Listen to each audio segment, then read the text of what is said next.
Hello, good evening and welcome to Spotlight. My name is Nuong Falong and you're watching MX24 television.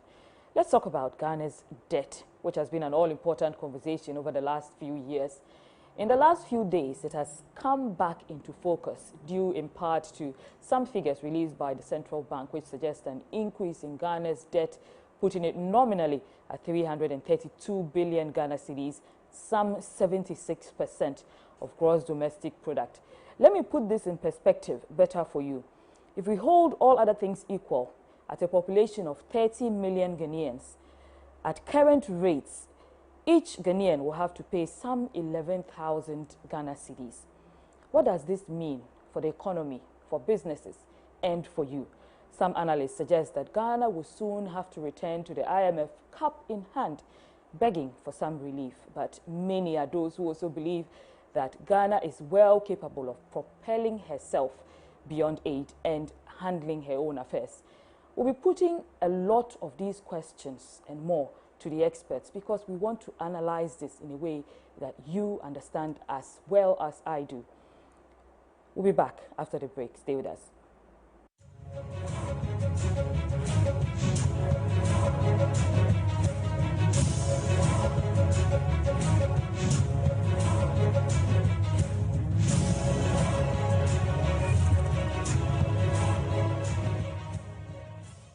The game we love and cherish has seen players whose names first hit local headlines now become heroes idolized by fans. My name is Selwyn Saki, and I bring you fresher sports news. Junior, who gets a run and scores. Detailed analysis of the big names with your favorite pundits, both local and international, right on here on MX Big Sports. Highlights, interviews, features, and much more right here. Striking and keeping clear of the other Red Bull. Join me on MX Big Sports weekdays at 2 p.m.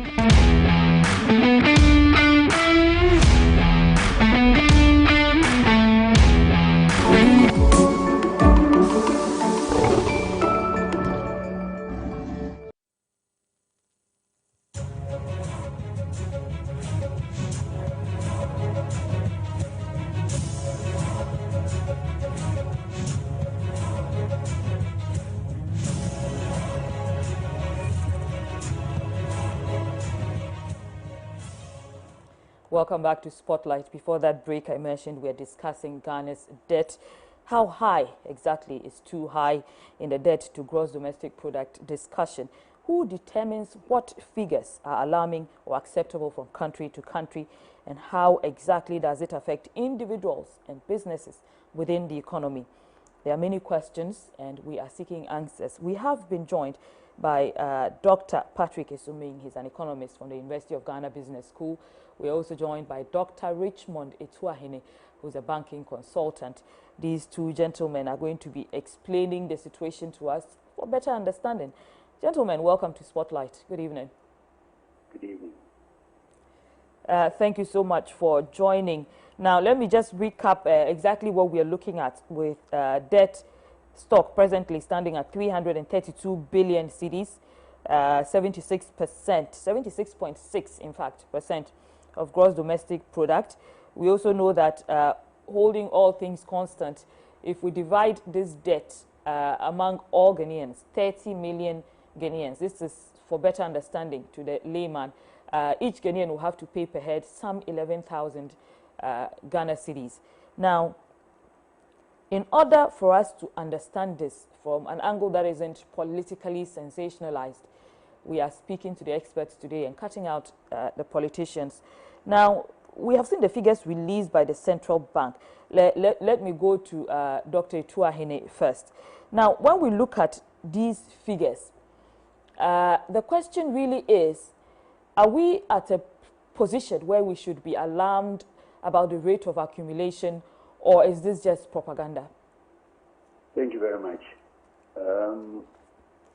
When you say alarm, depending from what perspective. Okay. But those of us who have been following the debt since 2008 up to today, we will classify it a bit alarming. Because the point is that at 2008, at the end of 2008, we had 9.7 billion. Then we came to 122 billion in 2016. And from 2016, 2017 up to today, we're talking about 332 billion. Increase. The question is that if borrowing is put into productive investment, there is no problem. What I mean by productive investment, let's assume we have constructed dual carriage, Accra to Tamale, Accra to Cape Coast. Let's assume we have improved the road infrastructure in the cocoa growing areas. Let's assume we have improved the agricultural sector, where we have made investment, say in rice production, improving poultry. If these things have gone into the productive investment, you could say it's not alarming. But where it's been borrowed and consumed, then it could be alarming, because then it creates what we call debt hangover. Debt hangover is saying that consuming today's money and expecting future to pay. And that could be a serious ramification for the future generation. So it depends on where you're coming from.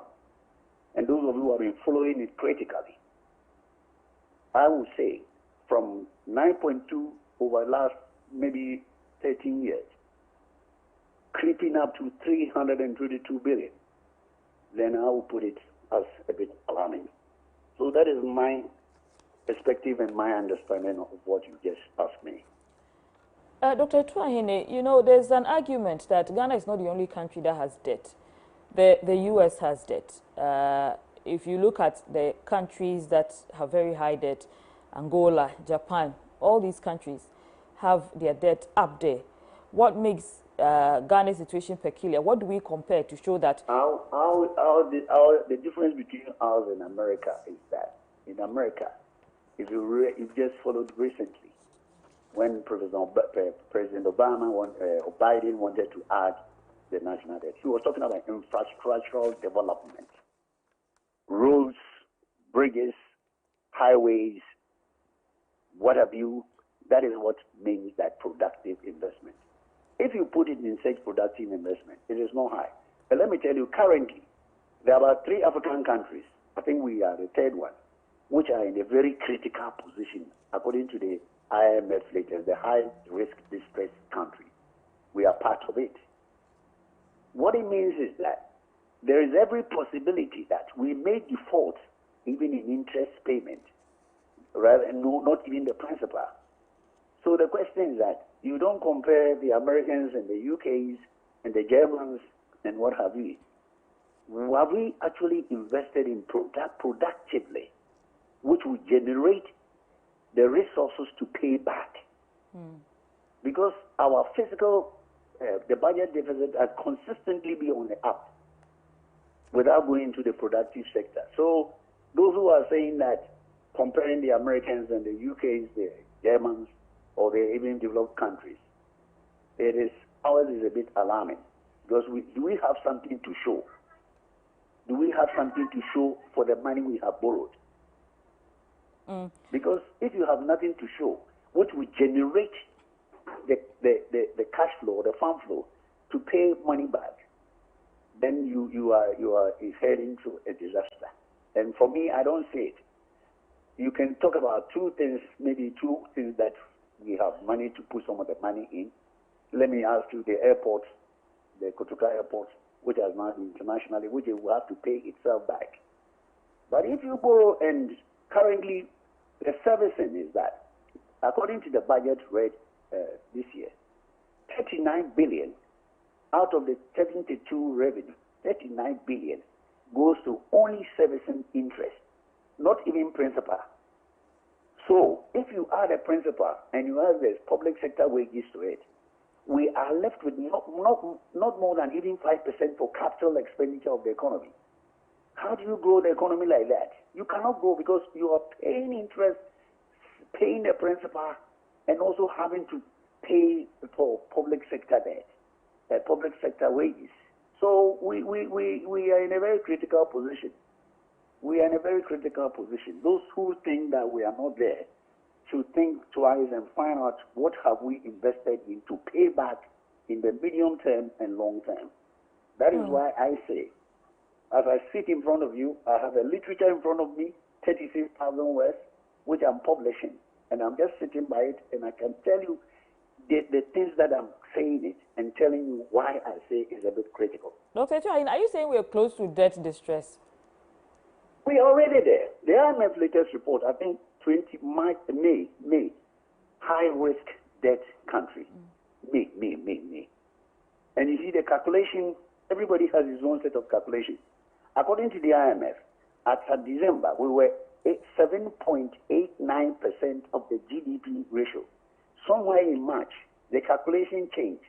I don't know how we changed it. We brought to 70%. And even from 70%, we are now talking about 76.6% of the GDP. So basically, you're left with how much to run the country. Thank you, Dr. Etuahin, for that perspective. Just please stay on the line for me. I'm going to Dr. Esuming. I want to bring him into the conversation. Dr. Esuming is an economist at the University of Ghana Business School. Hello, Doctor. Hello. Good evening, and thanks for having me. Thank you so much for joining us. You are quite a familiar face on our network. Now, looking at the figures that I just ran through and the present conversation, we've had different parties weighing in from their angles and their perspectives. But as an economist, when you look at the picture that has been painted, is our present debt level alarming, and what makes it so? Okay, thank you. And so first of all, let me say I agree with all the points that my colleague Dr. Etuahin has made. So I think the debt is worrying for a number of reasons. One is that, since we emerged from the HIPC, most of our debts are commercial.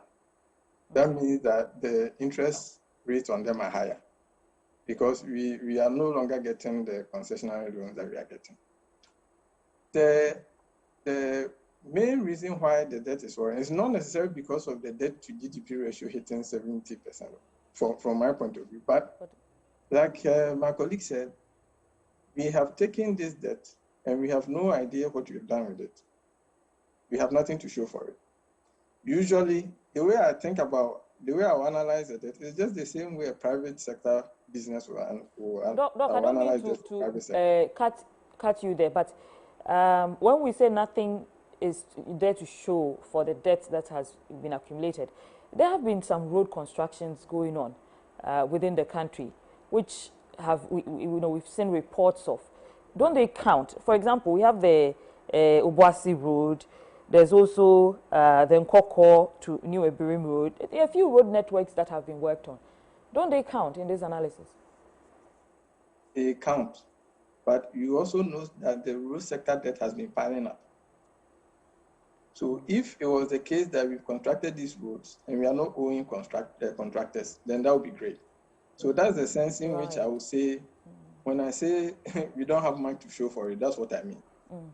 So I think, if a private business borrows money and, okay, so the debt as a fraction of maybe their assets is high, it's not a problem as long as the debt is going to something that will generate sufficient cash flow to service the debt and pay off the interest and the principal.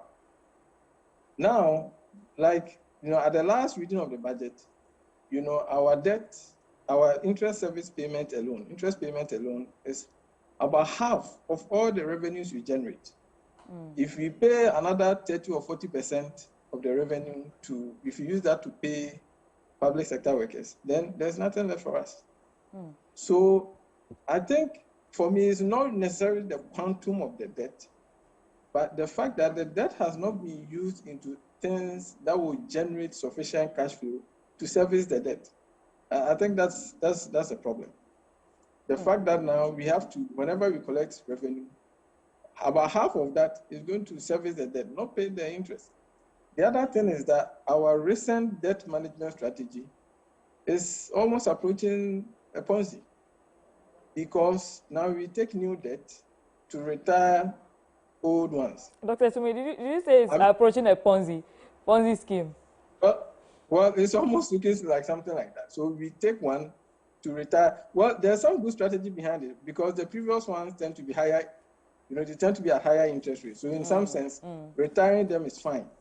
But I think at the end of the day, if you're a household, if this is how you want to, if you're a household and you have to borrow money to pay off what is due, I don't think that would be called sound, right? At some point, we have to get to a point where we start retiring the debts. I mean, we also have to put, always remember that, yes, we are in extraordinary times. I think it's fair to say that the COVID has, in a sense, accelerated our debt. Because obviously during the COVID, economic activity is low and government is not collecting enough revenue. And at the same time, it's imperative for government to spend. But, I think if all the resources, all the amount we borrowed during COVID, even if they had been spent in such a way that at the moment we have vaccinated sufficient number of people that we don't have to worry about clamping down on economic activity, putting more restrictions, I think we'd have been better off. So can't we blame this on emergency COVID spending? Well, we can blame it on emergency COVID spending, but what did we use that spending for? The immediate crisis, the primary crisis was a health crisis, and it degenerated into an economic crisis. If all the COVID-related emergency spending, if it had helped us to get the vaccines and at the moment Ghanaians are free to go about their economic activity, then we will be more hopeful that going forward, at least, we are going to be working and generating the funds to service the debt. I think that's, in a sense, that's where it's also part of why the recent discussion about our debt is also problematic. Because at the moment, we know that still the economy hasn't recovered to the level that we want. Given how sharp the decline was, we would have expected that maybe we would have had a V-shaped recovery. I mean, sharp decline and sharp increase, but that doesn't happen.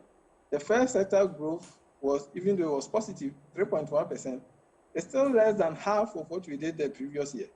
And a big part of that is because the COVID is still around. That you can't blame on the government. But the fact that our strategies to cope with the virus and to ensure that we address the health crisis, and we still haven't addressed that sufficiently enough to bring the economy back as the president promised, I think that's also a problem. It's part of why the recent debt we have taken is a problem. Dr. Sumia, I'm going to come back to you in a moment. But Dr. Tuahine, are you still with us? And can you hear me? Yes, I'm still here. Fantastic. So my point is, in this outlook, how are banks affected and how are businesses affected? Well, if you read the March ending Bank of Ghana report, I said something about crowding out. Crowding out is very simple. Because government has created an appetite of borrowing and is well secured to give money to government, especially whether it's a long-term paper or medium-term or short-term, most banks were buying government paper rather than investing productively.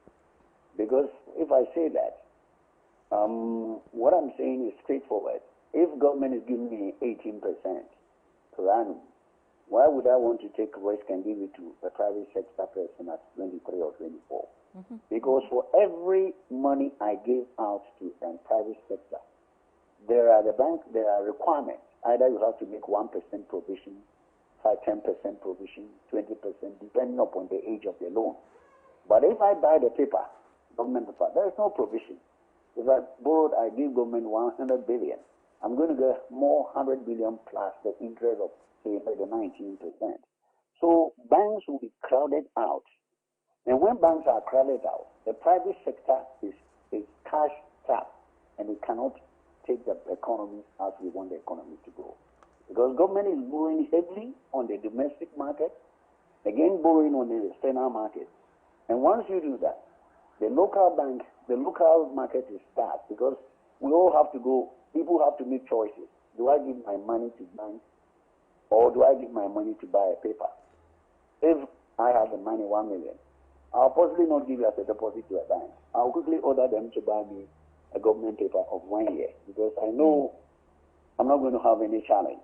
I'll just get my percentage, interest percent plus the secure money.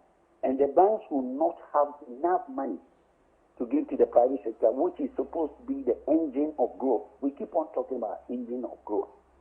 It's supposed to turn around, to create jobs, to create employment, to reduce poverty. But if government is taking a lot of borrowing from the market, the banks are automatically, if are rational investors, they would like to give their money to banks and give to buy from the government. And if they buy from the government, the banks will be starved of cash.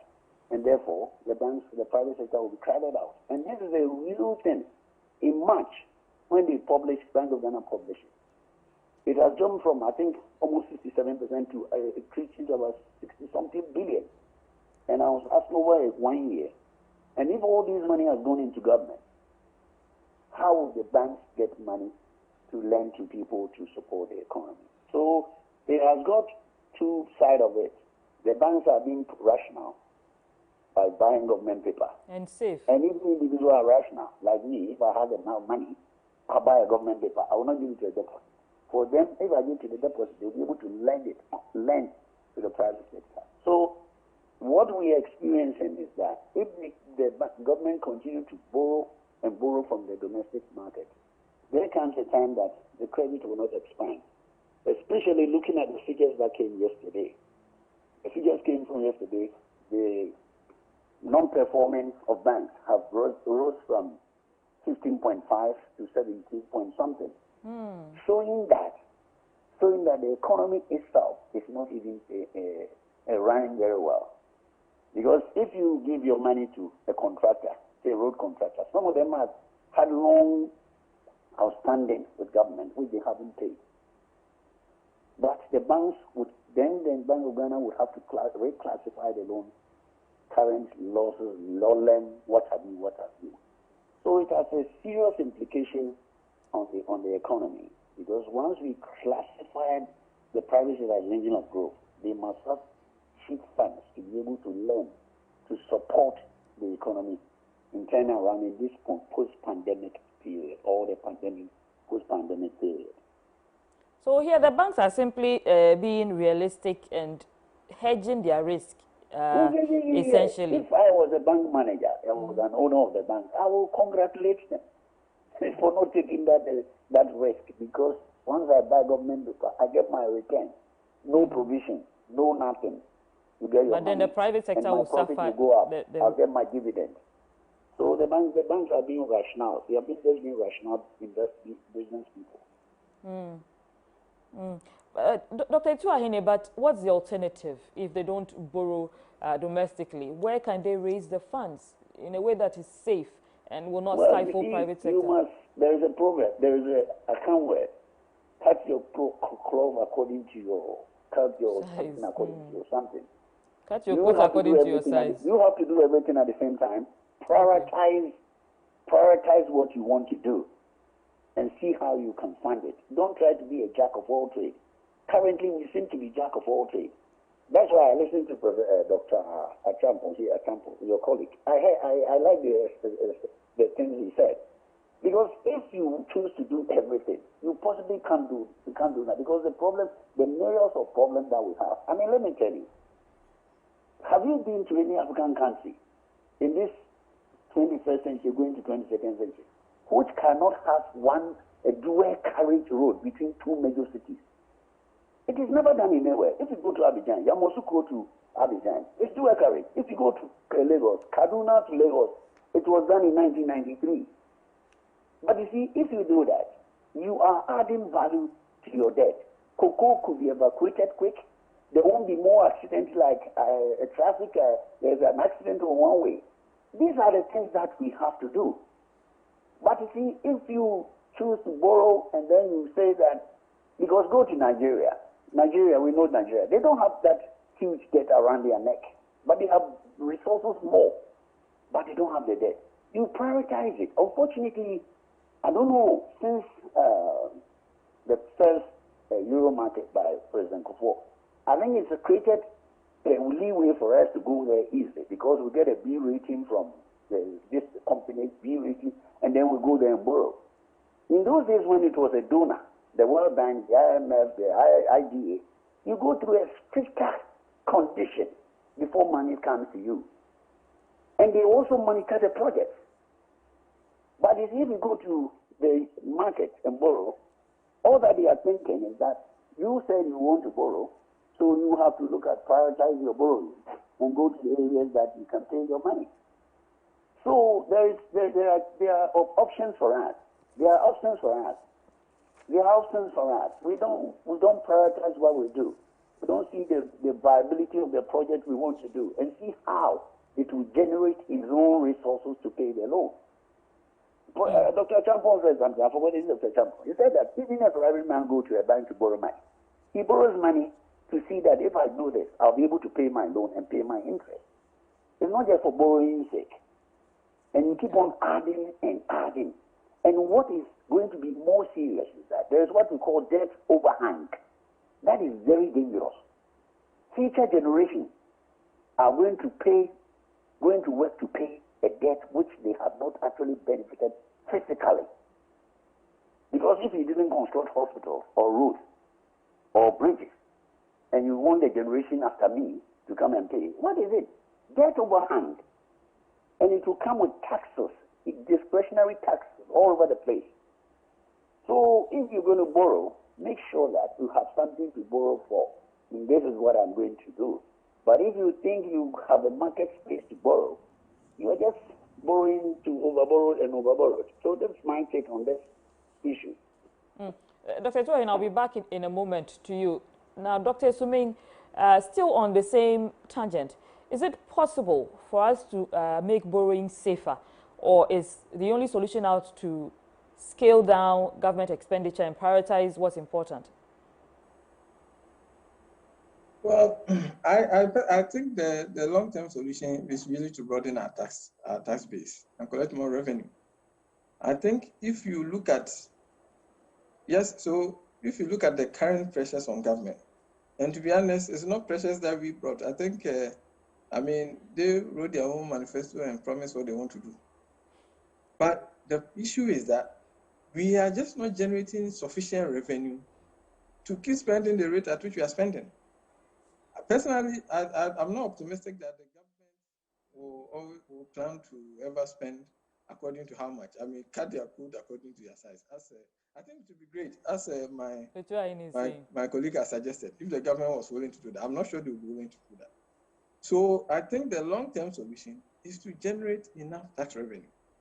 And to be fair to the current government, I think the digitization agenda that they've been doing for the last 5 years, I think is great in terms of connecting various sectors of the economy so that people who are not being captured in the tax net will be captured. Unfortunately, I think that it's taken a little bit too long for us to start seeing the benefits and start seeing additional revenue coming in from that. And then, of course, there are other things that the government has acknowledged that they should do that they haven't done. One of them is the exemptions bill. The exemptions that the president has spoken about it, the IMF has spoken about it, it's been spoken about so many years. And everybody knows that the exemption path that we are on is not sustainable. When the budget was read, the finance minister said it will be brought back. The exemptions bill will be brought back. Up to now, I don't think anything has happened. So, yes, we need to raise more revenue, but it's not by raising new taxes like was recently done. No, because you see, the few people who are paying the direct taxes, we can't overburden them and ask them to pay any more taxes. On the other hand, the indirect taxes, they tend to be a lot more regressive. And in any case, times are relatively hard. The cost of doing business in the country is not going up. So I think it's better to expand the scope so that we bring more people in to raise the tax profile. I think ultimately that is really what we are going to have to do to control the debt profile. Thank you, Dr. Esuming. We've just been lucky enough to be joined by an extra person who is Kwesi Botwe. He's an economic analyst from the Data Bank Group. Hello, sir. Good evening. Can you hear me? Good evening. The name is Kwesi Botwe. Oh, sorry. Yes. Kwesi Botwe, thank you so much for that correction there. My apologies. Now, we have just been discussing Ghana's debt profile and the rising debt stock. We've seen the figures at some 332 billion. We've also seen that it's some 76 0.6% of gross domestic product. We've been speaking to Dr. Suming and Dr. Tuahine, who are both economists and banking consultants. The outlook as we see it, from your perspective, are we approaching debt distress, or are we making undue noise about the debt level? Well, good afternoon to your listeners. This conversation has dominated the space, I think, from yesterday, in fact, from Friday, when the Bank of Ghana released the summary data. Are we approaching sustainable levels for debt? Yes. For a market access country, having your debt to GDP even above the 70% threshold, you are actually approaching unsustainable levels. But does that mean our debt is not sustainable? The answer is not quite. And the debt in itself is actually not a problem. I see that the only difference between what probably Dr. Bawumia did, his series of lectures in 2013-14 in the lead up to 2016, and probably what Dr. Kasala-Tuforsen did last time, the difference really is in the fact that we are in a time that you can call peculiar, not normal time, where, in fact, we appear to be conveniently ignoring the fact that COVID is actually a big shock, not only to Ghana, but to the rest of the world. And you look at Africa in general, say West Africa, and then the debt level to GDP of, say, the West African region before COVID was just around 30-35% thereabout. Today, we are talking about around 50-55%. And you look at Germany, a country who you can describe as the citadel of fiscal discipline, having to ramp up debt over this period. And the fact that everyone needs to support their economy, the reason global economy is recovering quicker than probably anticipated is the reason that everybody had to spend from outside their regular means. And so, yes, that can explain probably the astronomical jump in debt. Courage. But you track back a bit, and you realize that even before COVID came in 2020, there is already an issue of debt. That's exactly what I wanted to draw your attention to, because we've had rising debt even before COVID. And COVID can only account for maybe the last 2 years. Before that, there were several debt concerns. Also, Dr. Tuahine just profiled the debt from 2008, when we saw it at 9 billion. And the accumulation has been very rapid coming into 2021 right now. The other point I wanted to make was that if we're speaking about the COVID impact, what have we used the borrowed funds for in terms of tackling COVID? Which part of COVID management has it gone into to account for so much accumulation? That's where I was really going to. I was trying to allude to the fact that before even COVID, we've had rate of debt accumulation annually. 2015, it was 27%. 2016, it was about 22%. It was about 26% in 2019, just before COVID. So the bigger conversation, that is where I had problem. Because when these issues come up, the political analysis of it just muddies the water without never really looking at the real root cause and what the issues really are. At this point, question is, the debt we are contracting, where are they going? Because debt is really never the problem. It is its use and its potential return. That is what must be of concern, and that is what determines whether debt is sustainable or not sustainable. Yes, Ghana Cares program or Batapa program is what government tells us is the overarching economic principle for, say, the next 3.5 or so years.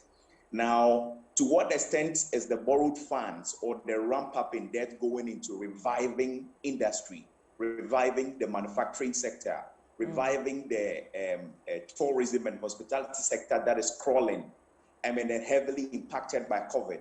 To what extent are we investing the borrowed funds into, say, agriculture? And let me tell you one interesting story. This year hasn't rained that much. And then already we are feeling the pinch of it in the market with food shortages and price hikes and all of that. If the monies that were invested into, say, the One Village, One Dam project, the warehousing project are properly invested, so-called, and then we are getting the returns, then farmers in the northern region should be able to produce food stuff without rain, using water from the dam. And then that is a typical example of if money is well spent, its future returns can actually pay for itself. And then they wouldn't be having an issue to overhang. For me, that is the analysis we are all missing out, or most people are missing out, and we focus on just the headlines and what the politicians are saying, really. What is the money so using them for? That is a bigger question. Let me come in there again, because you mentioned the food crop production and all that, and in the last week and two, we've in fact spoken quite extensively about food crop production. And if you go into the markets, you realize that there's been quite a lot of inflation on the ground, which has affected food crops, bringing doubling prices literally between last year and this year, more than doubling. Between last year, July, and this year, July, you see that maize, for example, rice, tomatoes, these have all doubled in price. Tomatoes, it's even very hard to come by, and when you find it, it's very expensive. Is this to say that we have not seen an investment in that sector? Well, of course, I think it goes without saying, because if there's proper investment and then well targeted, well strategized, we should be seeing, of course, you hear the agriculture minister telling us that, I think that was somewhere 2020, 2019, thereabout. We're telling us that in 3 or so years' time, we should stop importing rice. Now, you don't just get up and stop importing rice. Some investment would have to go into it. There are areas identified as rice growing areas. What investment has gone into irrigation, because you need that to produce rice? What investment has gone into storage, pest control, and then mechanization? If you put those structures properly in place, and you see, planting for food and job, we've been touting it, but what is it beyond giving farmers seedling and then giving them some fertilizers at 50% the price? Beyond that, what else is it? You see, so it is not about the commentary, it's not about the narratives out there, it's about the actual investments going into them. Ground, farmers really test their implement to plow large acres of land? Do we have water systems to irrigate them? If we are not doing that, yes, tomato will be costly. And tomato till date is seasonal crop in Ghana, and it will get expensive in certain seasons. But are we channeling some investment towards sustainable production and supply of said vegetables on the market? For me, those are the things that are lacking. And that is what any proper policy-oriented person should be thinking about, not the narrative we see in the media space, self-aggrandizement and all of that. My words may be a bit harsh. Are you blaming the media? We are paying lip service to national development with some of the slogans and all of that. And it's cut across the political parties without any real investment going into the sectors we hold there. How long have we been talking about Ghana being an import-dependent economy? Has any government gotten up one day and said, let me target just these items that we import every year, so that maybe within the next 3, 4, 5 years, we'll stop importing those?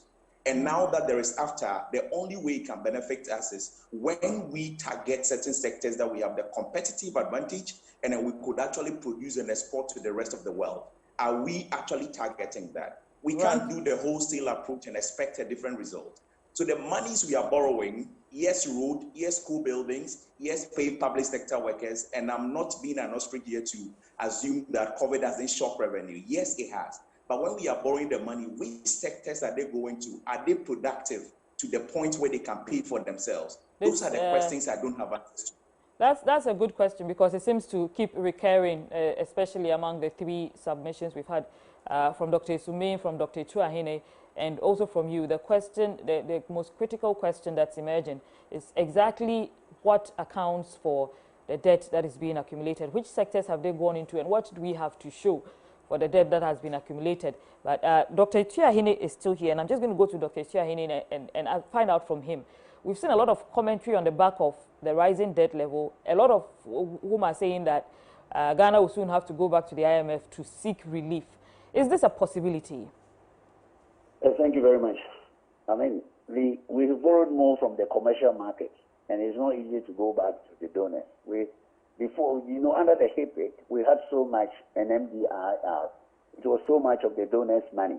But now you're dealing with commercial paper, commercial market. It's not going to go to IMF just to go there and say that come and bail us out when you have actually borrowed from the capital, the capital market. I heard Courage saying something. If you borrow, like, let me give you a typical example. We import about 2.5 billion worth of rice to 3 billion a year. For the last 10 years, if borrowing has been made, concrete effort has been made to say that we're going to cut rice importation and support it with irrigation and seedling and farming and marketing and supporting people, and even subsidizing, like the Americans do subsidize farmers, I believe we would have been able to save ourselves these 2-3 billion of rice we import every day. Look at maize. You hear people are complaining that maize is very expensive. Recently, I did a job in Shinani on these maize farmers and nothing. And I'm telling you, if we want to support and we lend to the people, maybe in clusters or in groups, and give them the rain-fed, the irrigation type of rice and maize, my sister, we will not be fighting for maize importation and the rice importation. We've been talking about this over the last, God knows, 10 years. But everybody don't seem to have, to be very bold to say that, look, let us look at the rice. The Nigerians, people don't know why the borders were closed. They were producing these rice such a massive that people were using Dahomey port, cutting it to Nigeria. Why can't we do something like these rice and maize and we complain every year? Why do we have to complain when the nature has given us massive land? All that we have to add technology to it, other water irrigation. It is not a very difficult thing. Rice, something like rice. We just talk about it. How much do we spend on the agric sector, real agric sector? How does it get to the farmers? You see, until we get to the bottom of this, we can talk about this, talk about that, talk about it. Because if you borrow, let me say, if you go and syndicate cocoa loan, you get 2 billion, and you import rice 3.5 billion or 3 billion, you are a net person. You are a net person. Whereas we could, as I've said, we could have stopped this thing over the years, even up to now. And we still find it importing it. So how much money do we actually give to the agric sector? And who do we give the money to? And how does it turn around? What programs do we have? Talk about irrigation. Talk about sprinklers. Recently, I was reading from North. Some maize farmers, rice farmers have finished. They can't have combined harvesters. I mean, and these things should be a concrete effort from whoever is in government to make sure that these things are properly addressed. Other than that, we will keep on talking about it. We keep on talking about it. We keep on borrowing and talking about it. Are we not, I mean, what can't you, now, fellow, I am very old. Let me tell you this. People don't give credit to General Achampo. In Ghanaians, in our political and economic history, we don't give credit to Achampo. But it was in his time that most of the infrastructures we have in this country, with the Yentia policy, if you like, go and read any textbook. When he came, Pong Dam was not there. Kumasi Barakesi was not there. But when he came, he used the internally generated resources so much. Although cocoa price was good, he used it so much, but he didn't borrow. But we don't seem to get to the model. Let us get to the model and ask ourselves, what did Achampo do which we cannot do it better? He didn't borrow a dime because he said Yentia, and Yentia, the donors stopped supporting him. He turned to domestication, and we grew that time. I was in secondary school. We grew rice, we grew plantain, we grew everything, and we fed ourselves. But you see, we talk about it as if it's a book, but it's not a book. We need practitioners, people who understand it, so that this nation cannot go on the way we are going. For us, I'm old. But what about the generation, the dead hand? When I say dead hand, something we have not constructed today, the dual carriages I'm talking about. And then we want our great-grandchildren to come and pay for money we have borrowed and not put it in a productive investment. Look, we need to be a serious nation. I'm serious. We need to be a serious nation. It is not nice when we talk about this. It's not a political issue.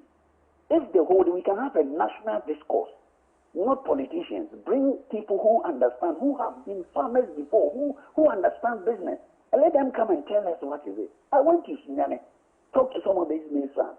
The rains didn't come. Part of the maize is almost brownish. Why do we have to wait for rains in this day and era? Why? Why?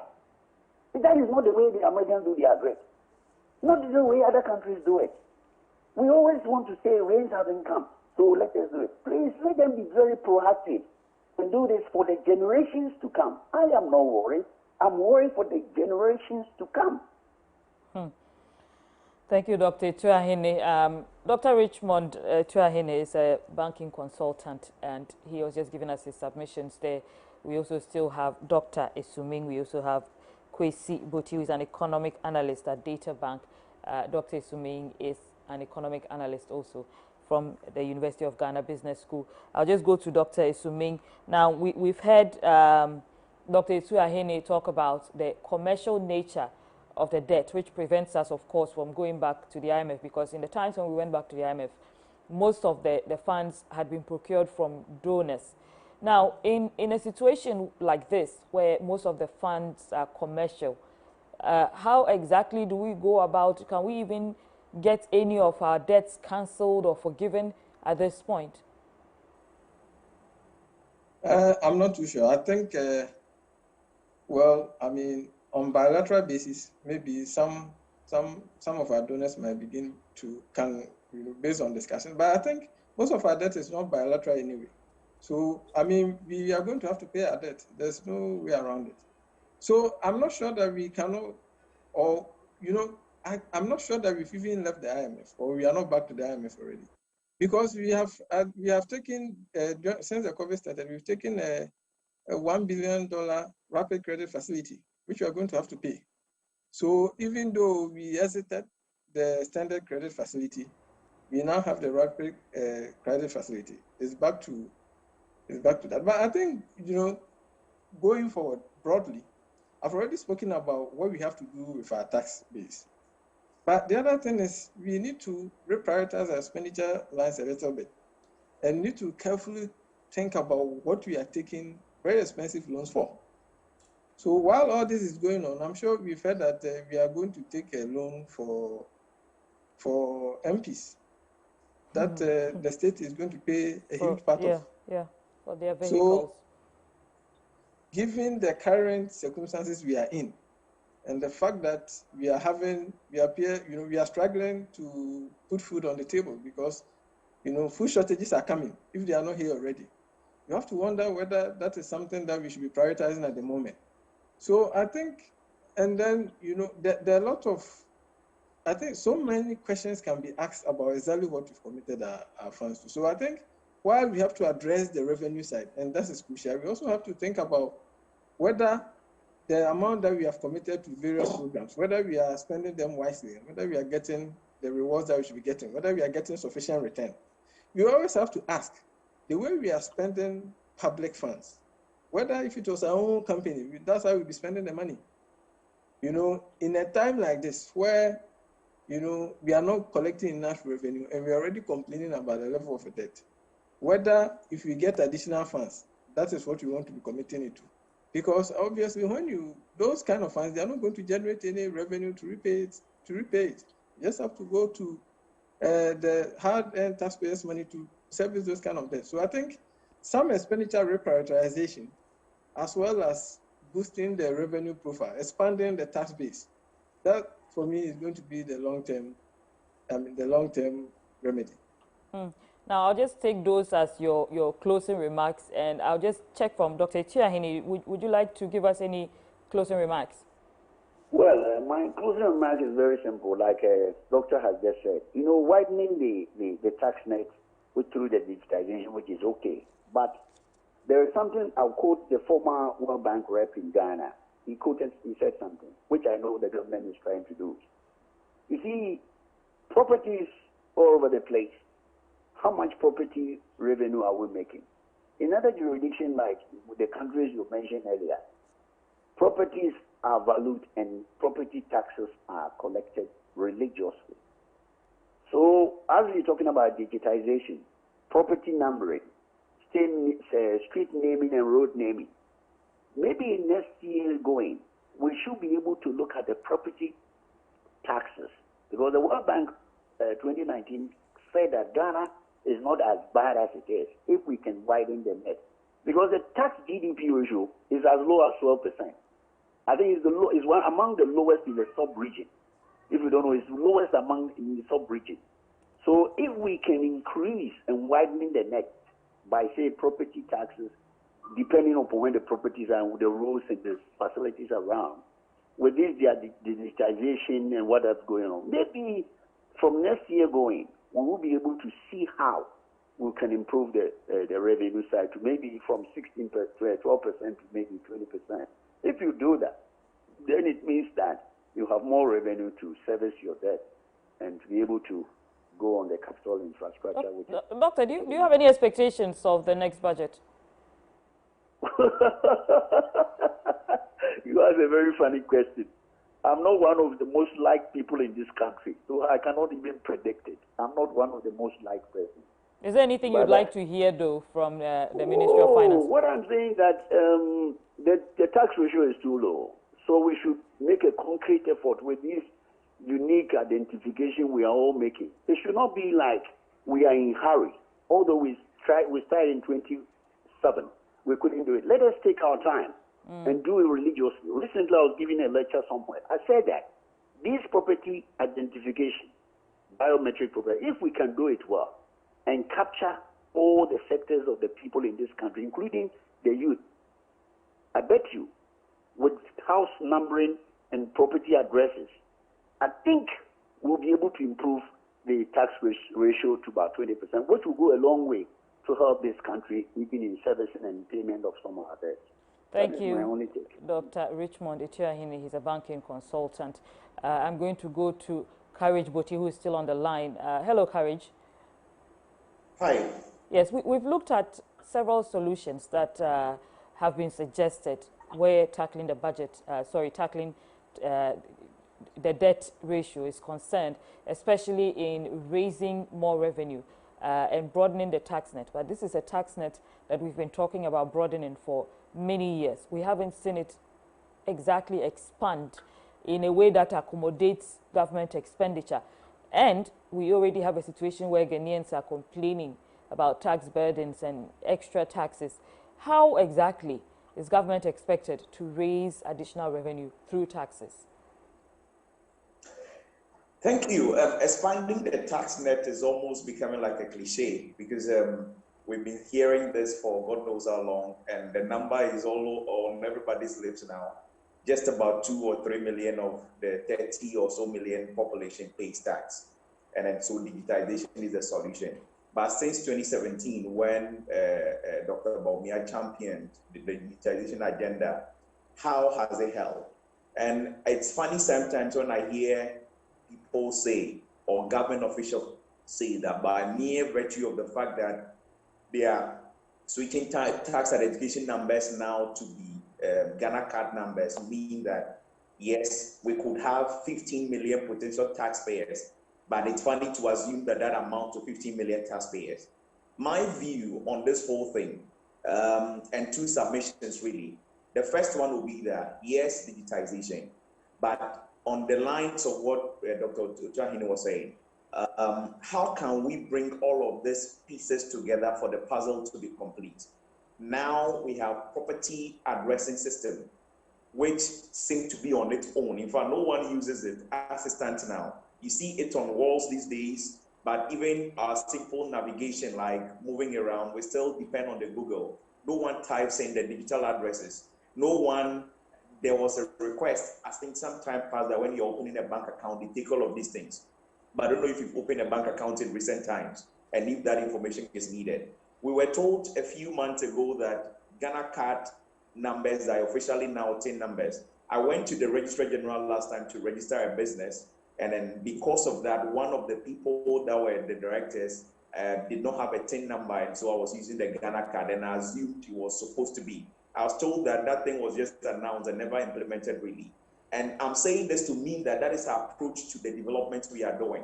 We've done digitization, we've done Ghana card, we've done property address system, we've done mobile money interoperability, and we haven't fixed this whole puzzle together to derive the benefit. What I think is that if every business, every individual is required to at least have a bank account, and then we make sure that we drive home the cash light agenda where all transactions are going through your bank account, and banks have the obligation to report or account for unexplained wealth that flows to people's accounts, or at least give hints to the appropriate authorities, then those who are playing in the informal sector that earn so much, that mason that comes to build your house for you and takes so much, and then makes cost of housing very difficult, that painter, that artisan that comes to work for you, they take so much but never pay a dime out of tax from, we can begin to tackle those areas.